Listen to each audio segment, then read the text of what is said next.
Hi everyone! Welcome back dito sa aking channel. So today's video ay travel vlog tayo. Going tayo ng Panglao. So samahan niyo ako guys, aking travel vlog.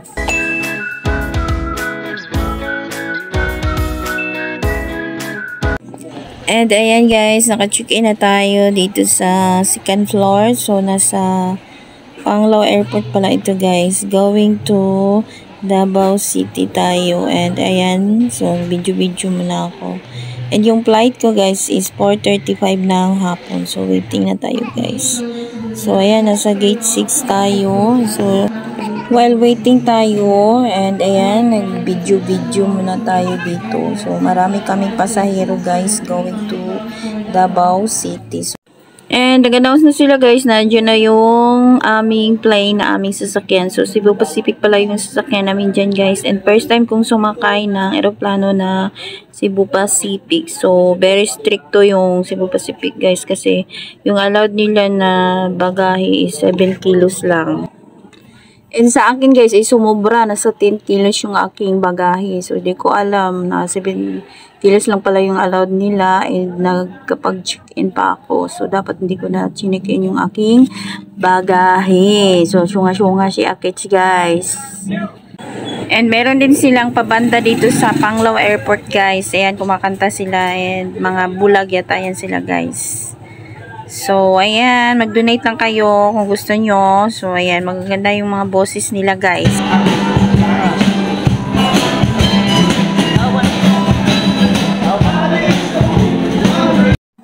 And, ayan, pa-boarding na tayo, guys. And, nakapila na tayo.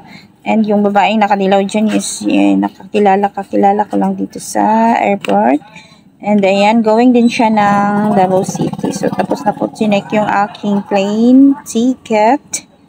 Pa-boarding na tayo, guys. Papunta na tayo sa loob ng aeroplano. Ha? Gani. May ubang mga kuwan. Kaya di man guys. Ako naman. Picture pa naman.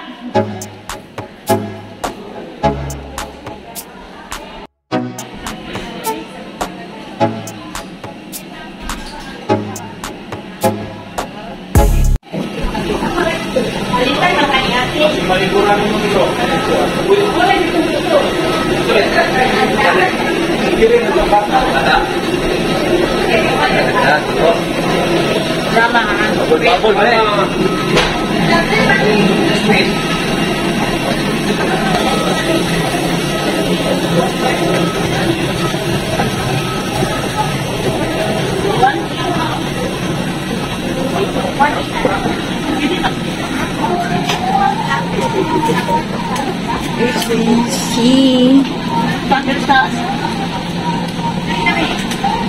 Na-amaze talaga ako dito sa loob ng aeroplano guys, Cebu Pacific. Ang babait ng mga flight attendant nila at ang gaganda.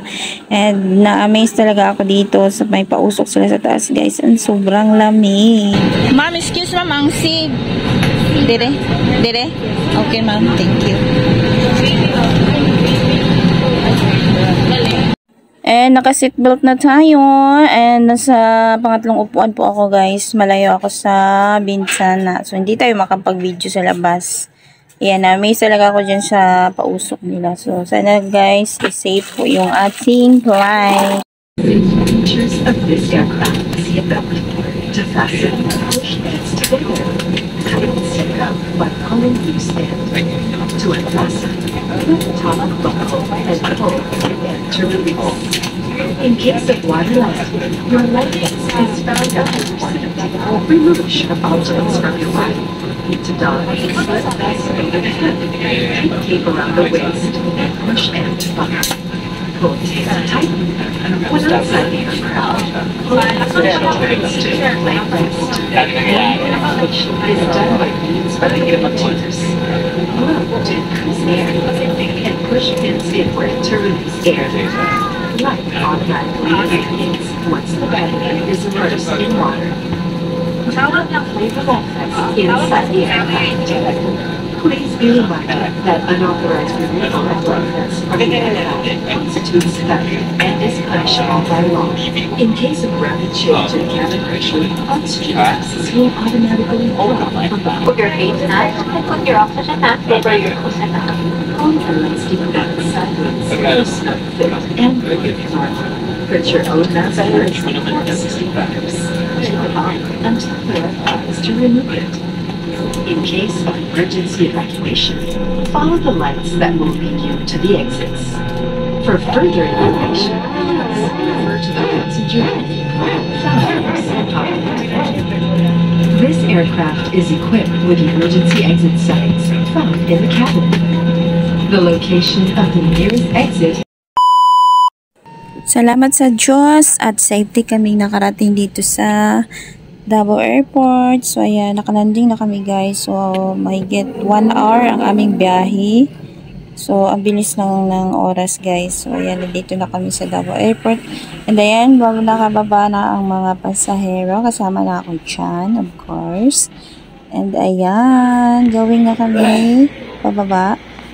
So ayan po ang daanan pa-exit guys. Yung daanan ng mga pasahero na arrival. So, arrival bang tawag dyan. So, ayan. Yan po ang daanan pababa. And, ayan. Nag-video-video muna tayo dyan sa labas dahil merong mga aeroplano.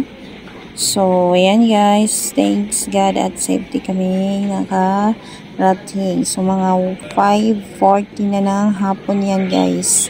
Padilim na siya. Ayan. Nandito na kami pababa na. Ayan. So, pababa na kami dyan.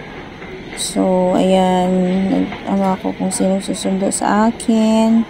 Dahil yung mga anak ko is nasa Samal, guys. So, ewan ko kung sino susundo sa akin. Hindi ko pa alam. And tatawagan ko pa sila kung meron pa magsundo sa akin. So, ayan, yan po ang view ng Davao Airport. So, ayan, ang ganda ng kanilang airport dito sa Davao and malinis. So, ayan. So, dito na tayo dahil kukunin na natin ang ating bagahe. So, waiting tayo nga mudagan ang atong mga bag diha.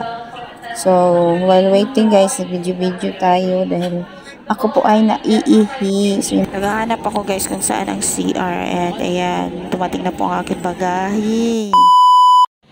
And guys, gabi na guys. So, nakikita nyo, papunta ako ng Samal dyan.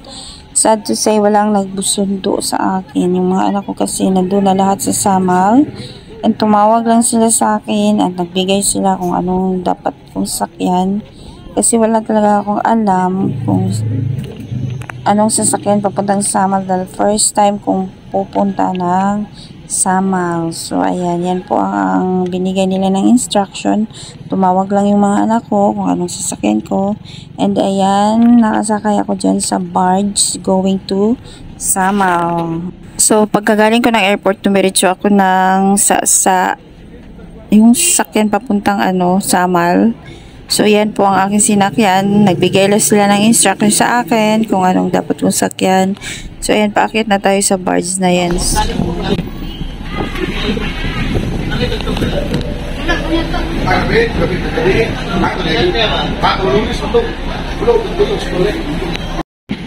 Hi guys, ako paingon kog Samal. So yeah, sakay kog barge. Sura isa paingon Samal for the first time guys. Karga na guys. Abot ko aning Manila or asa. Abot ko Hagna.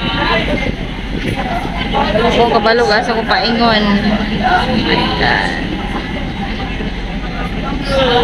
Lagi ang sulod diri sa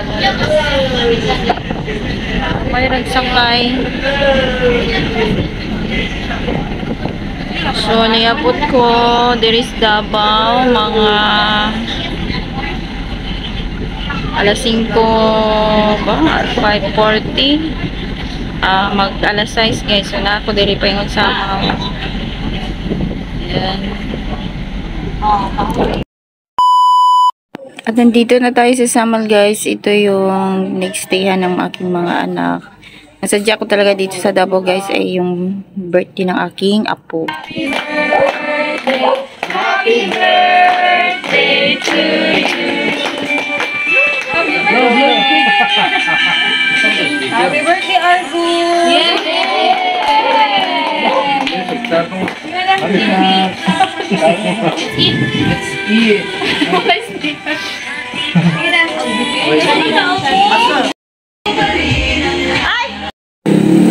So, kainan na guys. So, ayan. Makain na kami. So, yung mga ano dyan, nakikita nyo guys, is magpipinsan sila. Magpinsan ng aking mga anak. So, yung nakatalikod is yung anak ko, ang pangatlo. Ay, yung panganay ko yung naka-brown. So, yan po ang aking anak mga pangatlo guys. This is the birthday boy, Argos. Say hi, Argos. Say hi. How old are you? 5? Tomorrow will be 5. So this is the light of this house.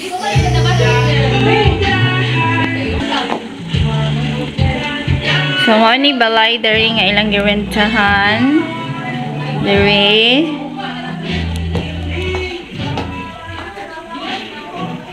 So, na po siya dari tirish.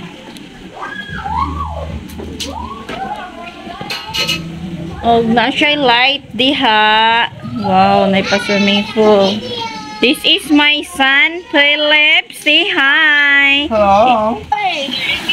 Ano yung swimming pool dari. Na siya lights. Niya si Chan. Ang saan kay naligo. Niya na po lingkuranan dito.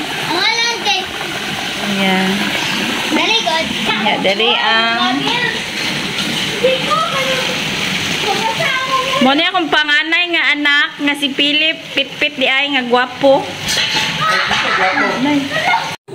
So magduyan-duyan mo na si lola nyo. So ayan, tayo natin magduyan-duyan dyan.